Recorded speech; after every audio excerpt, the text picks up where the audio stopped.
you like that. Flow with the grain and don't fight that. You want righteous love, you found the right match. With Mardy McFly, they on the right track. Yeah, gotta dig the dirt to plant the seed. Spread roots till you sprout like a tree. Doni Jones, she the one you wanna see. Doni Jones live, this is where you wanna be. It's Doni Jones live, Doni Jones live.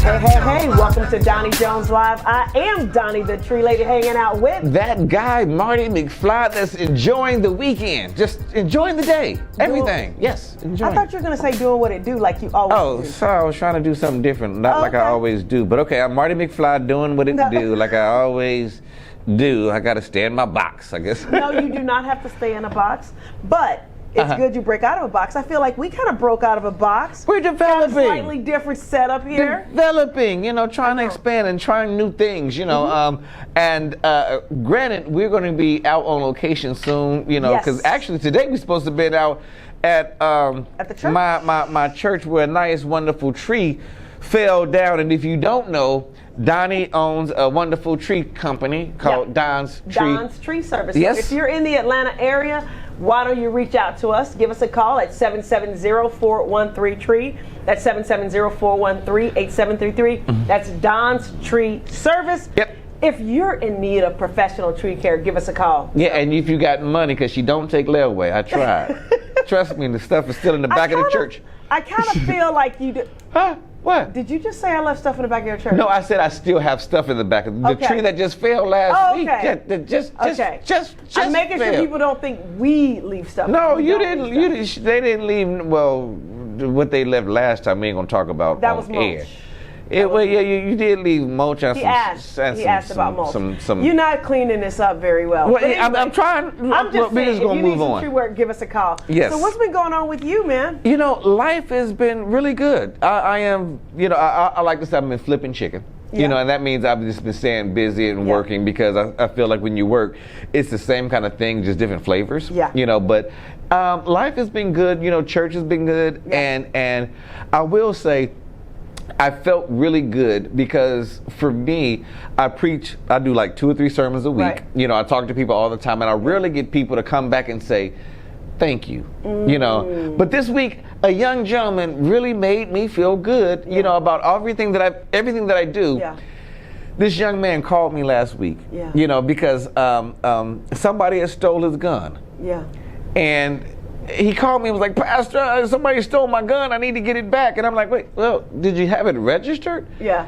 He's like, no. I was like, no. Is it actually your gun? Well, I got it from some guy some years ago. I'm like, well, is there any bodies or anything on the gun? Well, I don't know nothing about it. Well, you might want to leave the gun wherever. Now, this is a life lesson, by the way. This is a real life lesson, and it's interesting because the next night or 2 nights later, he did get stopped by the cops. Yeah. And they, he was in a car that he shouldn't have been in. Right. But he was in the car, and the cops actually checked the car out and let him go. And he went home, and he called me and said, "Thank you." Yeah. Because if I had have gotten that gun back and had it on me, my night would have been a lot different. Different thing, so just I feel good that I actually encourage at least one person to do the right thing. You got at least one person. Just one person. That's right. Now all them other little crazy people at my church, I'm working on. But you know what? But it goes to show you that sometimes in life we feel like we're not really making a difference, or we're not making an impact. Especially for those of you that have been following us a while, that there was a crazy winter coming into the spring. Yeah. Crazy ups and downs, all that kind of stuff. And so sometimes we've talked about how you get it in your head like, am what I'm doing, like, is it working? Is it really worth it? Yeah. And I would assume in ministry, you always wondering about that. What's going on. Yes. But when you can affect a person's life where you see real change, or you impacted them in a way where you're like, oh, okay. Yeah. If I wouldn't have taken his advice, I could be in a worse situation. Right. I was I think about 6 months ago, I was showing this young man how to roll a good blunt. Okay. And it was next. What? Next. I was trying to teach you, but it's no. We're not doing that. We're not. Huh? We're not doing that. We're not doing that. But you got to teach the next generation. You pick and choose what to teach. I do pick and choose. Okay, I'm not doing that. Just not doing that. Okay. So anywho, what's been going on in your world? In my world. Yes. Okay. We ain't on religious stations though, Mo. I just said we're not on the religious. Are we really gonna say that? Well, are we true. Really? But no, what's been going on? We have people that follow us that might be more. If they follow us, they not religious. Know. Yeah. But what's going on in your world? Okay, what's going on in my world? Well, I got a little trip coming up. Oh yeah. Excited about that. Okay. My friends reached out to me because they were like, Donnie, you need to take some time off. You need some downtime. I agree. And I'm just saying everybody needs some time. But here's the thing, though. I do feel like, I travel a lot. I spend time with my family. I just feel like I do get downtime. And they were like, no, Donnie, you need to slow down. You need to turn your phone off, and we're kidnapping you. Yeah. So I got a trip coming up to Aruba. Hey. Very excited about that. Oh, yeah. But I thought about it. I was like, how do they think I don't take downtime? You but don't. in my mind, I do. So it kind of like one person's perception can be totally different from yours. So it kind of made me think, well, maybe I should reevaluate how I process stuff. You take minutes off. Okay. You don't take days off, hours off. You take a few minutes off until you get the next phone call. And it's like oh, this is a client. Let me go. Let me go. And when even when you're relaxed, you're working. Yeah. So having a time to just go out, cut the phone off. Yeah. Well, I want a cosigner real quick.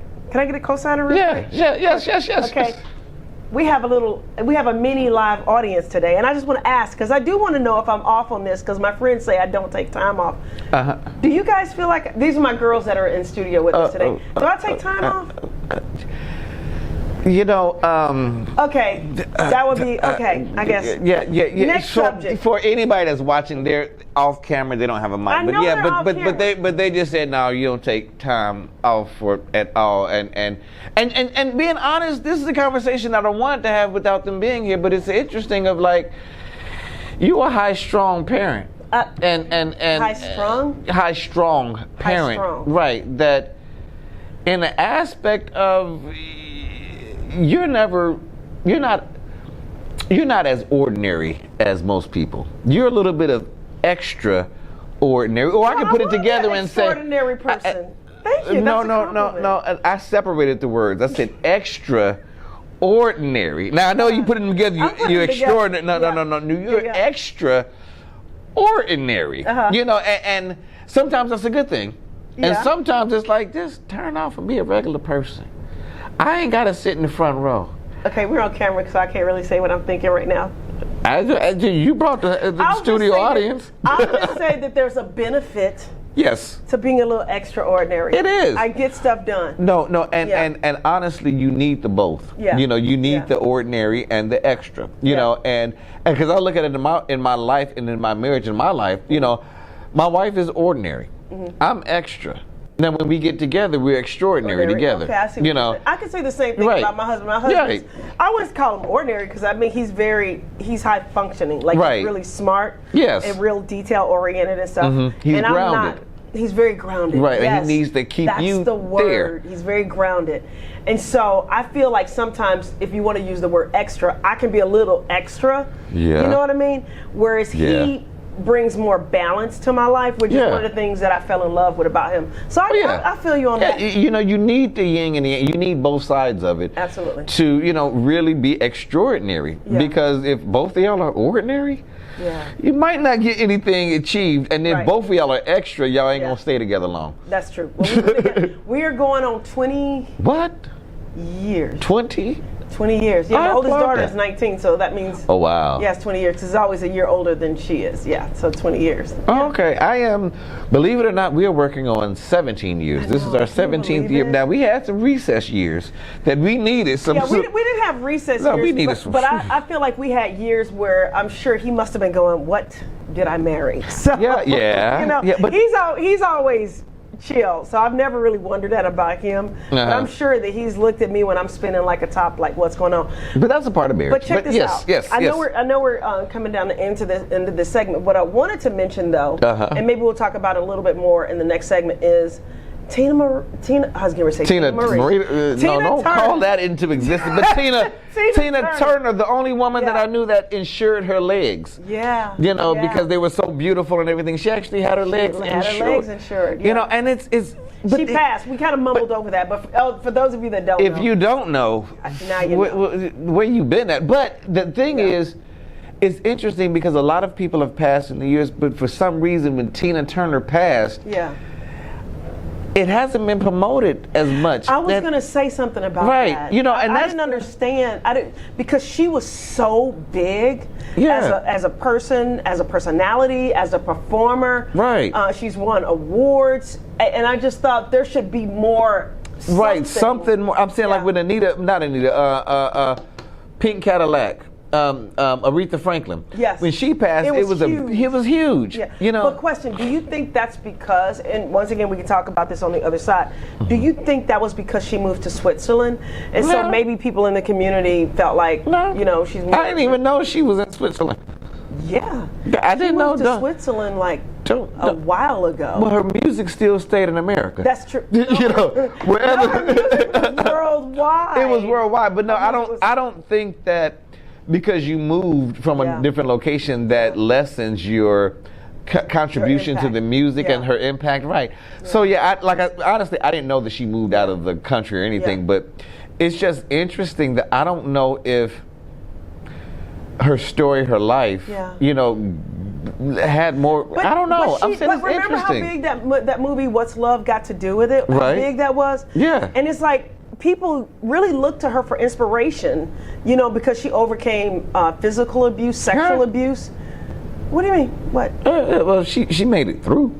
Yeah, she did make it through. Okay, I'm gonna say I actually got a text from my sister when Tina died, and she was really struck because as kids and young adults, we utilized her for inspiration because we grew up in a abusive household. Yeah. And so to see that she overcame abuse and became this superstar, my sister texted me and she was like really kind of emotional. She was like, you know, I feel like Tina Turner lives on in any woman that overcame abuse to go make something of herself. I can see that. Hold that thought. I want to get more into this. Someone else asked a little bit more questions about it.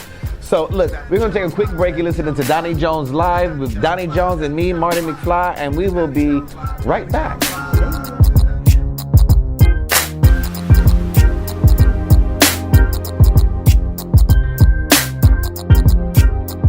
Now when the weather starts to change, the renters start to fall, who you gonna call? Don's Tree Service. If it's looking kinda weak and it's looking kinda bleak, who a tree specialist call? Don's Tree Service. If the trees in your yard are just too tall, who you gonna call? Don's Tree Service. Hey everybody, it's me, Wanda Smith, and I'm here with some great information. I don't know if you know, but it's hurricane season, and it's a great time for you to think about having trees removed before one falls on your home. That's something you don't want to happen. Listen, I called Don's Tree Service on a Monday. They were here in just a few days. The price was right, the staff was right, and I'm happy with everything they've done. So hey, if I were you, I would sit down with my family and talk about having trees removed before the hurricane comes and hit your home. If you want more information about your trees, call Don's Tree Service, 770-413-8733. That's 770-413-TREE. Hey, this is Mardy McFly. Now, if you've listened to the show, there's not a secret, I'm a minister. I'm actually a pastor of a church, a wonderful church in East Point, Georgia, called St. Mark Lutheran Church. And what I want to do is invite you to one of our services, or any of our services. See, our service is online, on YouTube. And it's free. You ain't got to pay for it. You ain't even got to do offering. But I invite you to share with me in worship, you know, and just check it out. If you like it, subscribe. And you can actually send me a message or a question. But it's St. Mark Lutheran Church with Minister Marty Ringer. You can actually log on right now and have church with me. That's St. Mark Lutheran Church with Minister Marty.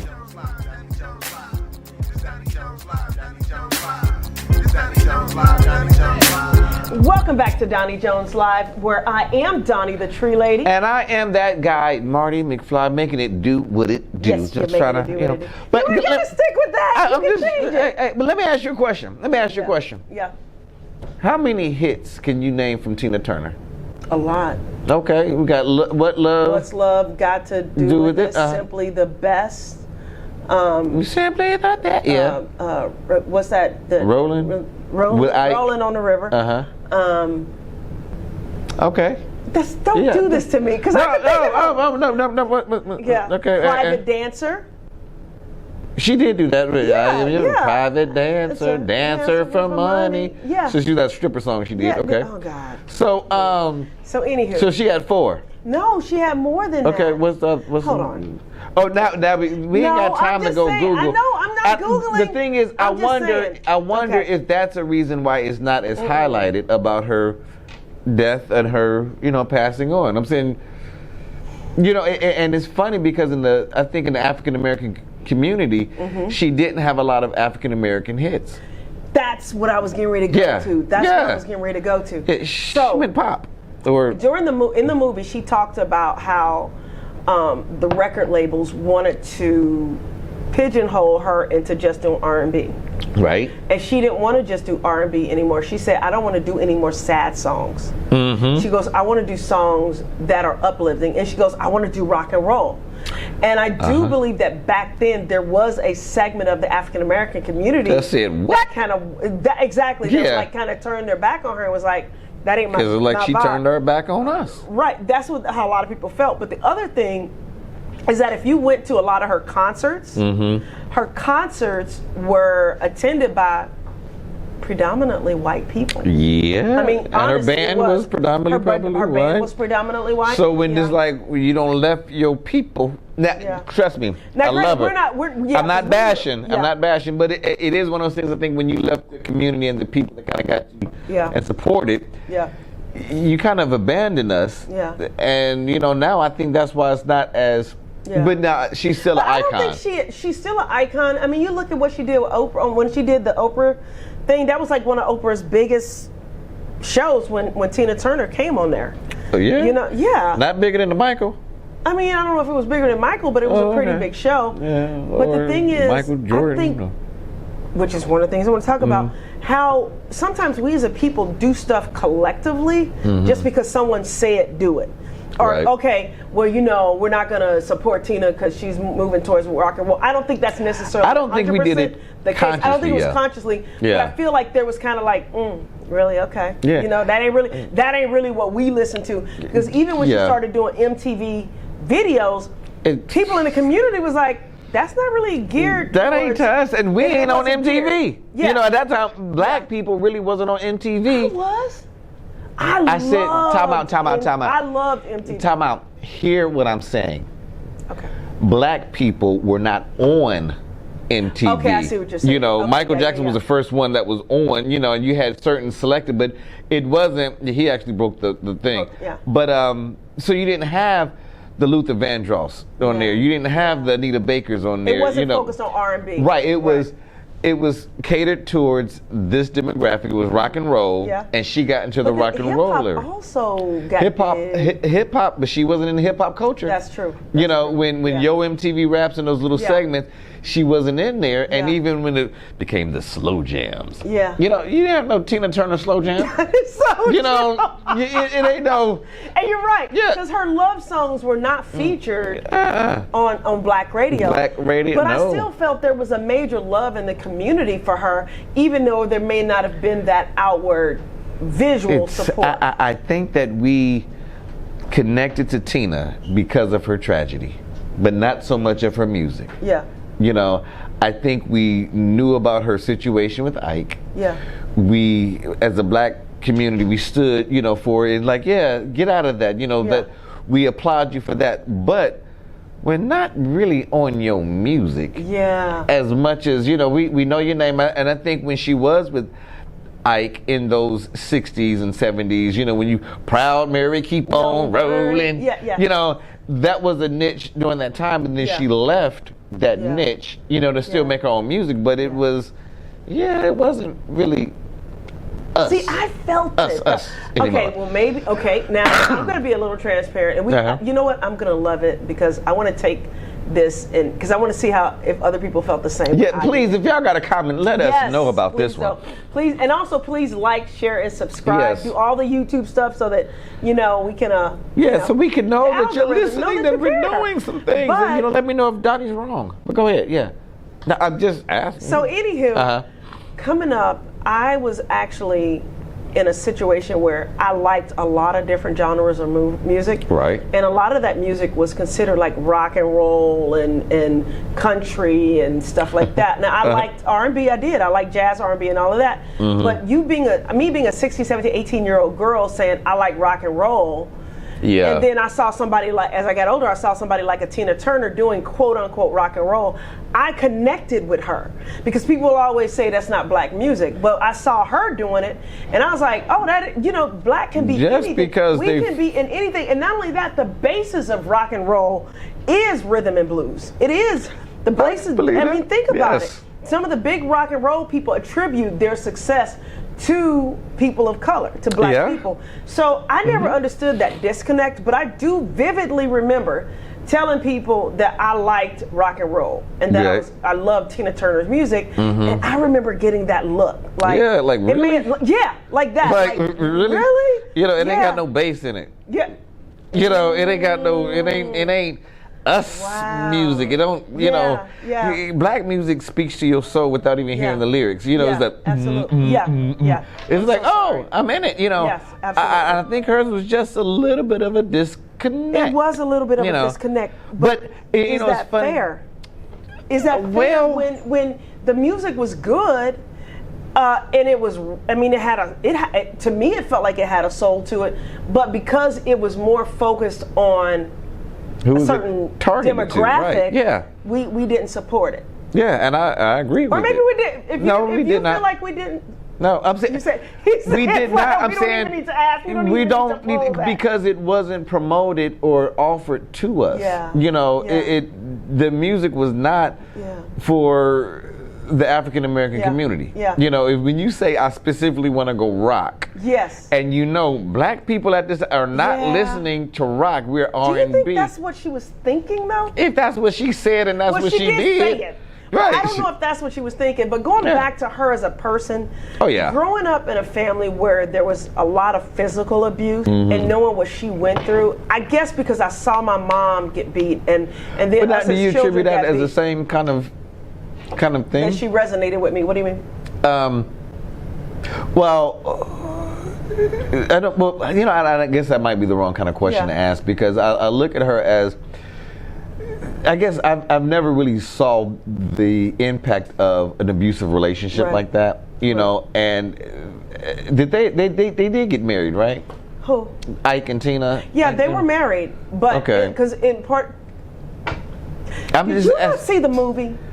Yeah, some years ago, but just because but one of the biggest parts of the movie was her divorce and her getting her own name back. Time out. Yeah, that's true, but just because you see something on the big screen doesn't make it true. No, but she sanctioned that movie. I'm saying, and if she agreed, I do remember that clip. She said, "I just want my name. You can have all the money and everything like the name." Right. In that, sometimes I wonder, with the success and everything that she had, because she had left earlier. Yeah. Was it a situation where I still want the money or I want this, but she could have left a long time ago. And then at the end, it was like the breaking point where my jaw is broken, my face is swollen up. You don't beat me in a limousine, which brings up another situation or question of like, how do you feel about the Jay Z situation and Beyonce, where they're trying to criticize them now for the song that they did almost 10 years ago about "Eat the Cake," Anime Crazy in Love. Is that fair?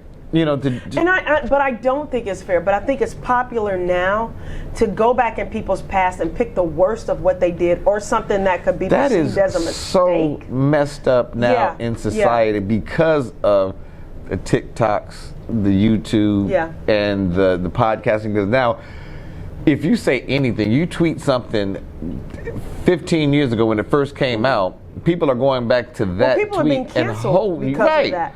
And I can tell you right now, I am, my family's multicultural and all of that are multiracial, but I promise you there has to be something that I said 15 years ago, 10 years ago, probably 5 years ago, or 20 years ago, that it could have been joking or in jest or being silly, that could be taken out of context. And then somebody could hold that up and be like, oh, this is Doni. This is who she is. Oh, I know there's a lot of stuff out there for me.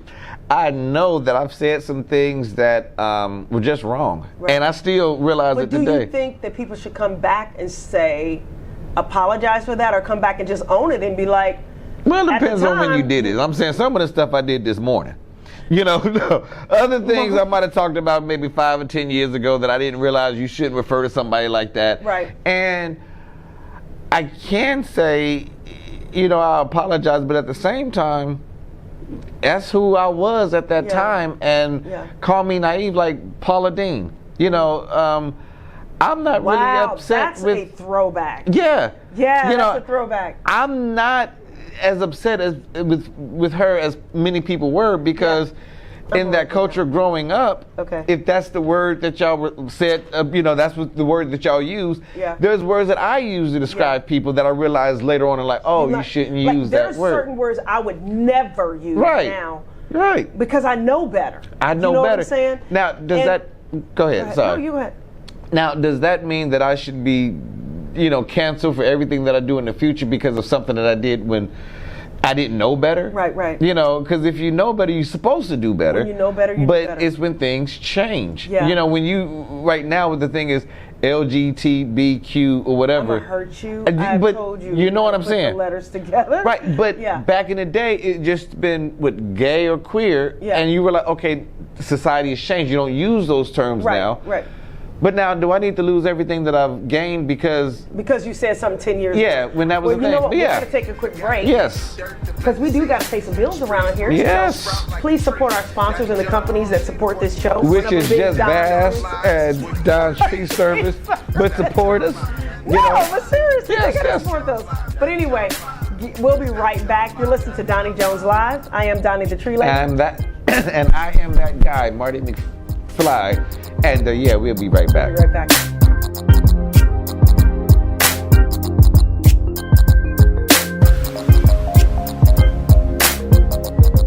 Now when the weather starts to change, rents start to fall, who you gonna call? Don's Tree Service. If it's looking kinda weak and it's looking kinda bleak, for a tree specialist call. Don's Tree Service. If the trees in your yard are just too tall, who you gonna call? Don's Tree Service. Hey everybody, it's me, Wanda Smith, and I'm here with some great information. I don't know if you know, but it's hurricane season, and it's a great time for you to think about having trees removed before one falls on your home. That's something you don't want to happen. Listen, I called Don's Tree Service on a Monday. They were here in just a few days. The price was right, the staff was right, and I'm happy with everything they've done. So hey, if I were you, I would sit down with my family and talk about having trees removed before the hurricane comes and hit your home. If you want more information about your trees, call Don's Tree Service, 770-413-8733. That's 770-413-TREE. Hey, this is Mardy McFly. Now, if you've listened to the show, there's not a secret. I'm a minister. I'm actually a pastor of a church, a wonderful church in East Point, Georgia, called St. Mark Lutheran Church. And what I want to do is invite you to one of our services, or any of our services. See, our service is online, on YouTube, and it's free. You ain't got to pay for it. You ain't even got to do offering. But I invite you to share with me in worship, and just check it out. If you like it, subscribe. And you can actually send me a message or a question. But it's St. Mark Lutheran Church with Minister Marty Ringer. You can actually log on right now and have church with me. That's St. Mark Lutheran Church with Minister Marty Ringer. Hi, I'm Doni the Tree Lady, owner of Don's Tree Service and author of my book, From Failure to Fabulous. From Failure to Fabulous is my story about taking my life from being an abject failure to building a fabulous life that I absolutely love. And I'm hoping that you'll take the time to check out my book, From Failure to Fabulous. Get your copy of this inspiring book by Doni Jones, entitled From Failure to Fabulous, available now on Amazon and DoniJonesLive.com. McFly, Doni Jones.